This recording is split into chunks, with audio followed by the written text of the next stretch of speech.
আর্যগড়? হ্যাঁ, আর্যগড় থেকে ও, বেরোবো। হ্যাঁ। তো আর বলো এবার। বলছি ওটা হয়েছে কি বলতো, ও 2টো অব্দি পেশেন্ট দেখেছে, ঠিক আছে।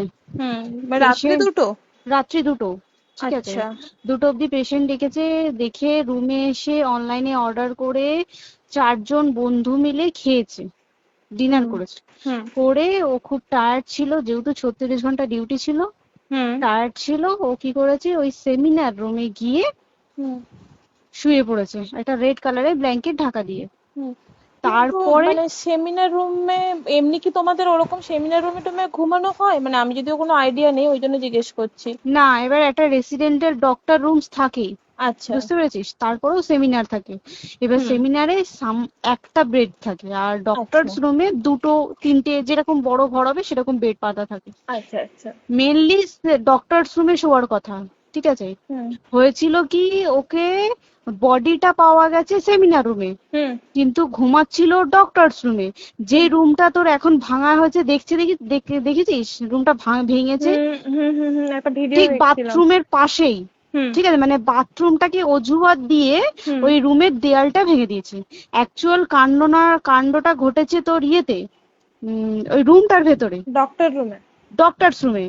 ডক্টরস রুমেটা ঘটনাটা ঘটেছে, ওই বডিটাকে তো ডক্টর ধস্তাধস্তি। রুমে ওই দিন আর কেউ ছিল না, খালি মানে অনলি ওই দিদিটাই ঘুমাচ্ছিল? হ্যাঁ, এবার তোকে আমি বলি, অন কলে নিশ্চয়ই একজন থাকবে না, না। ওরা জুনিয়র সিনিয়র মিলিয়ে থাকে, এমনকি থার্ড ইয়ার একজন থাকবে, সেকেন্ড ইয়ার একজন থাকবে, হুম প্লাস ফার্স্ট ইয়ারের ইন্টার্নশিপরা যারা থাকে তারা ইন্টার্নরা থাকে। হুম আর চেস্ট এমন একটা ওয়ার্ড হচ্ছে, কোভিড এর পর থেকে প্রায় হামেশাই সবার শ্বাসকষ্ট হচ্ছে, মানে আসছে মানেই শ্বাসকষ্ট হচ্ছে। হুম আর চেস্ট ওয়ার্ড আর চেস্ট মেডিসিন দুটোই হুম পাশাপাশি ওয়ার্ড, হুম ঠিক আছে। হুম তো কেউ কি শুনতে পায়নি?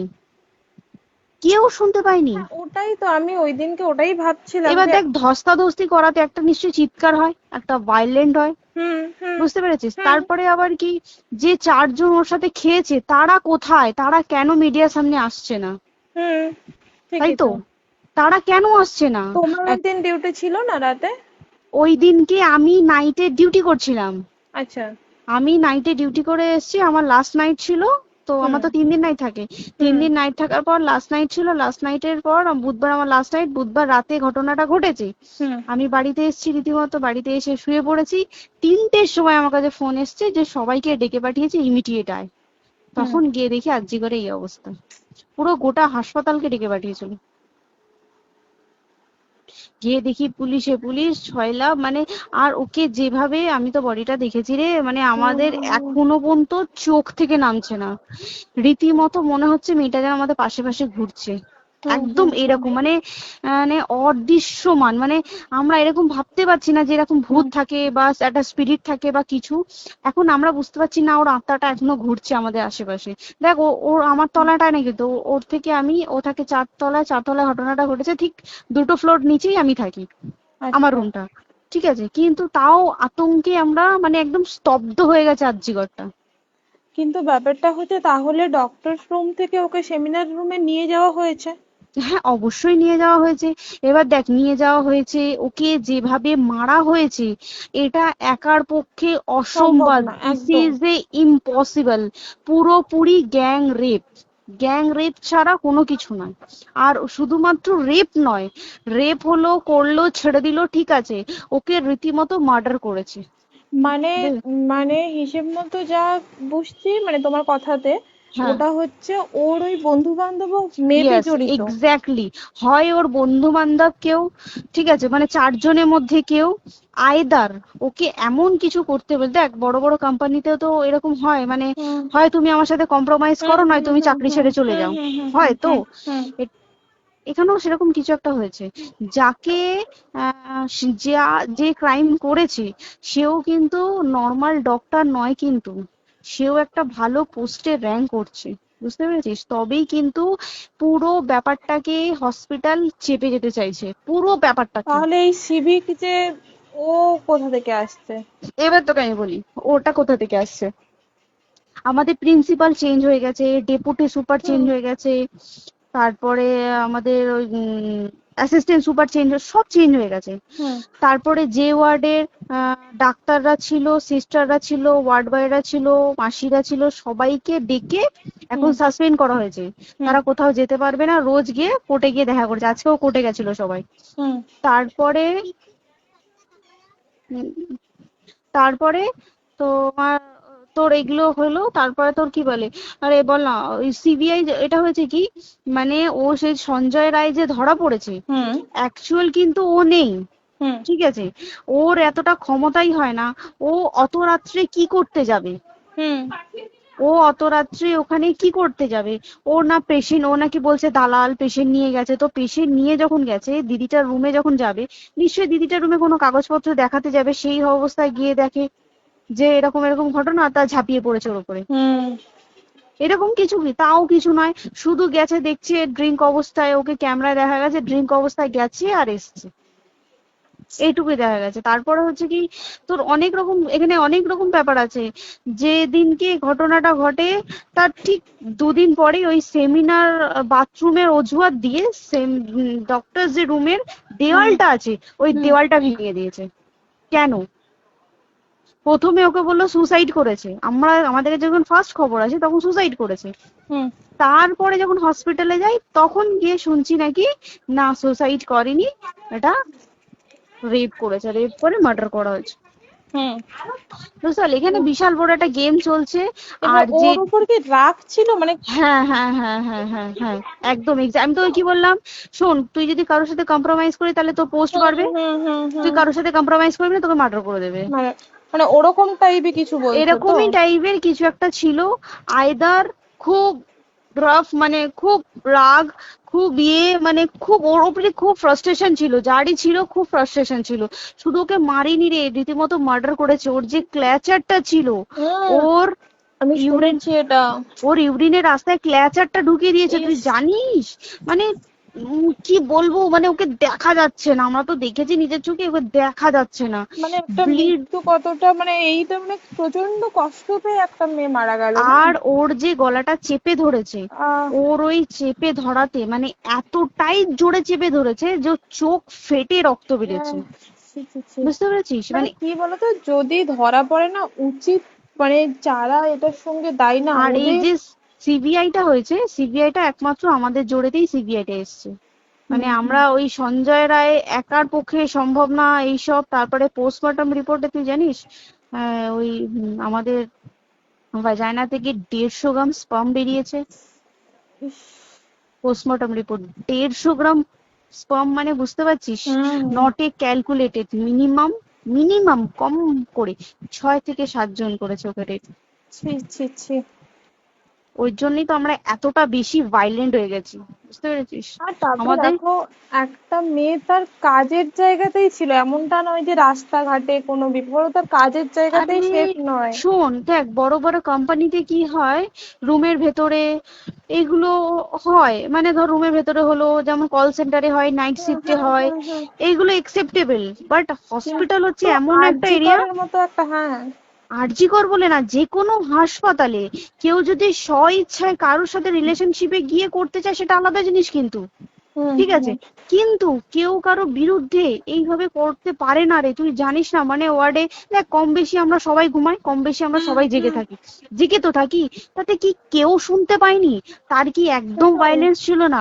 যদি কেউ না শুনতে পারে তাহলে ওর খাবারে কেউ কিছু মিশিয়েছিল, হুম তাই কি না? হুম হুম সেটাও পোস্টমর্টম রিপোর্টে মানে লিক করছে না, যে কেন খাবার খাবার ও তো খাবারটা খেয়েছিল, সেটা তো নিশ্চয়ই পেটেই ছিল, পেট থেকে তো হুম বমি করে বের করে দেন, সেটা হুম তো ফরেনসিক রিপোর্টে কিছু বলবে। হুম আর তুই জানিস না, দেনার দেন মানে ধর পোস্টমর্টম রিপোর্ট আসতে 3 দিন সময় লাগে। হুম ও যেদিনকে মরেছে ঠিক তার পরের দিনকে বিকালবেলা পোস্টমর্টম রিপোর্ট বার করে দিয়েছে, মানে বডি বার করো আর পোড়াও, হুম। 10 সেকেন্ডের মধ্যে ওর বাড়িতে নিয়ে গেছে, তারপরে বডি পুড়িয়ে দিয়েছে। মানে কি বলবো, হসপিটাল, মমতা ব্যানার্জি, সবাই মানে তৃণমূল প্রত্যেক সবাই হুম এটাকে পুরোটাই কেসটাকে চাপা দিতে চাইছে, পুরোটা পুরোটা। তবে তুই ভাব, যে মানুষটাকে এত ক্ষতবিক্ষত ভাবে মেরেছে, তাকে অভিষেক ব্যানার রেপ কি কলকাতায় প্রথম হলো? নয়, হুম বিভিন্ন জায়গায় বিভিন্ন ভাবে রেপ হয়েছে, হুম ধরা পড়েছে, ফাঁসি হ্যাঁ হয়েছে কি হুম জেল হয়েছে। হুম অভিষেক বন্দ্যোপাধ্যায় কেন বললো জাস্ট এট তোর কি বলে এনকাউন্টার করতে? মানে কি সঞ্জয়কে যদি এনকাউন্টার করে পুরো কেসটা চাপা পড়ে পুরো যাবে, কেসটা চাপা পড়ে যাবে একদম। স্টুডেন্টরা ঠান্ডা হয়ে যাবে, হুম হুম আর আমরা সেটা মানবো না, আমরা সেটা হতেই দেবো না।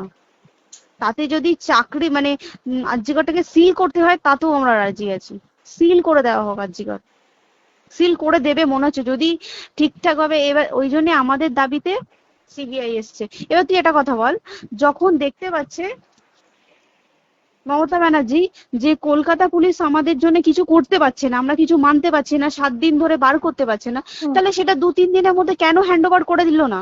হুম তাই তো। তাই কি না? তারপরে দেখ পিডব্লিউডি ওটা লো পোস্টের মানুষ, মানে যারা ভাঙচুর করে, মানে সিমেন্টের যারা কাজ করে হুম তাদেরকে পিডব্লিউডি বলে। হুম এবার পিডব্লিউডির নিশ্চয়ই হায়ার অথরিটি থেকে অর্ডার এসছে তবেই ওরা গিয়ে ভেঙেছে। ওরা হুম নিশ্চয়ই পাগল নয় দুম করে গিয়ে কোনো গভর্নমেন্ট প্রপার্টি ভেঙে দেবে। হুম অর্ডারটা কে পাস করলো যে এখনই চেস্ট ওয়ার্ডটাকে ভাঙতে হলো? সিবিআই আসা পর্যন্ত অপেক্ষা করতে পারতো। কারণ আজকে অত বড় বিক্ষোভ হবার কারণ কি হচ্ছে, একটাই কারণ যে মেয়েটি মারা গেছে ঠিক আছে, কিন্তু তাকে এত বেশি মলেস্ট করে, এত বেশি রেপ করে বা বেশি ওকে মেরেছে, তার কি কোনো প্রতিবাদ নেই? তুই কোথায় সেফ পাবি তুই আমাকে বল? তুই ধর চাকরি ছেড়ে আজকের সরকারি চাকরি ছেড়ে তুই প্রাইভেটে যাই, প্রাইভেটেও তো তাই একই কোথাও না অবস্থা, একদম একদম। প্রাইভেটেও একই অবস্থা। তুই কোনো চায়ের দোকান খুলে বসবি, অনার্সশিপে তুই বসলেও তাও এসে তো হাজার ছেলেরা থাকে, হুম হাজার ছেলেরা টিজ করে, তুই কোথায় কি করবি? তাহলে আমাদের সেফটি কোথায়? আমাদের মুখ্যমন্ত্রী মমতা ব্যানার্জি সে একটা লেডি হয়ে তাহলে আমাদের কি সেফটি দিয়েছে? আমাদের কি লক্ষ্মী ভান্ডার দিলে this is a problem solve? পুরো মাসের আমাদের কি সব খরচা চলে যায় লক্ষ্মী ভান্ডারে? জানি না, আই ডোন্ট নো, মানে আমরা প্রচুর ক্ষেপে আছি, প্রচুর, মানে এর বিচার না চাওয়া পর্যন্ত তা তুই ঠিকই তো। ভেবে চল কি এটা সলভ হবে না। আমরা মানে বিচার আমি নিয়ে আমি কথা বলবো। 2 দিন ধরেই ভাবছিলাম তোমাকে ফোন করবো, কিন্তু মানে এটা ওটাতে হয়ে উঠছে না। আর তোমাকে তো হুম। আমি ওই দিন রাতেই হোয়াটসঅ্যাপ করলাম না। হ্যাঁ হ্যাঁ এবার হ্যাঁ তখনই না আমি ব্যাপারটা অতটা বুঝতে পারিনি, আর আমার তার পরের দিনই ভোরবেলা ডিউটি। তা হ্যাঁ। আমি খুব তারপর সাবধানে থাকিস রে, আর খুব বলো না, সাবধানে না না। থাকিস। হ্যাঁ তাই তো, এখন মানে আর তোমরাও সাবধানে থাকো সবাই। কি বলবো বল, কিছু বলার নেই। দেখ আমাদের মধ্যবিত্ত মানুষরা, আমাদের চাকরি করে খেতেই হবে, সোজা কথা। একদম একদম। তাই কিনা বল? বাবার এত হুম পুঁজি নেই যে বসে অত, বসে খাবো, ঠিক আর আছে? সেই মেন্টালিটিও নেই। পুঁজি হ্যাঁ যদিও থাকে, মেন্টালিটিও নেই হ্যাঁ যে এবার বাবার তুই, পুঁজিতে খাবে। এবার একটা কথা তুই বল, চাকরিটা কোথায় গিয়ে করবো তুই একটা বল? কোন সেটাই। স্টেটে গিয়ে চাকরি করবো তুই আমাকে বল? ওই যেমন, মানে এটা হয়তো আমার মা যেমন বাড়িতে থেকে 7টার মধ্যে ঢুকে যাও, দিদিকে তো ধরো অনেক রাত অব্দি 9টা, 9:30, 10টা অব্দি ল্যাবে থাকতেই হয় না। এবার তুই কি করবি কি বল, কি করবে করবি? বলো তো, এখন কিছু নেই। করার আছে? দেখ ল্যাবেও তো সব ছেলেরা আছে, ছেলে হ্যাঁ আছে মেয়ে আছে, তুই একদম। কাকে বারণ করবি, তুই কাকে বিশ্বাস করবি তুই বল? তুই ধর কলিগদের সাথে খেতে বসেছিস, ঠিক আছে, তোর টিফিনটা যদি কেউ চাইলো তুই তাকে না দিয়ে পারবি? না একদমই, আর কার মনে যে কি আছে সেটাই তো কি খুব বলবি সমস্যা। বল? এবার তুই বল খাবারটা যে খাবি, তোর টিফিন কেউ চাইলো বা তোকে যদি কেউ বললো কে একটু একটু খা, যেমন আমরা শেয়ারে হয় স্কুলে হ্যাঁ যেটা আমাদের আমাদেরও শিখে হয়, এসেছি, যেটা হ্যাঁ স্বাভাবিক, এটা সবারই এটা তো হয়। স্বাভাবিক। তুই বল তাতে যদি এরকম অবস্থা হয় তাহলে কি করবে মানুষ, তুই আমাকে বল? আজকেও তো তাই আমাদের দেখ না, 11টা থেকে আমাদের তোর ক্যান্ডেল দিয়ে হোয়াইট ড্রেস হুম। পরে সব শ্যামবাজারে একতা হবে। এখন আবার বৃষ্টি শুরু হয়েছে, কে জানে বৃষ্টি, কি প্রচুর বৃষ্টি শুরু হলো। কি হুম, হবে জানি না আমি। ঠিক আছে গো, টাটা। হ্যাঁ হুম চল টাটা। হুম হুম হুম। হুম হুম।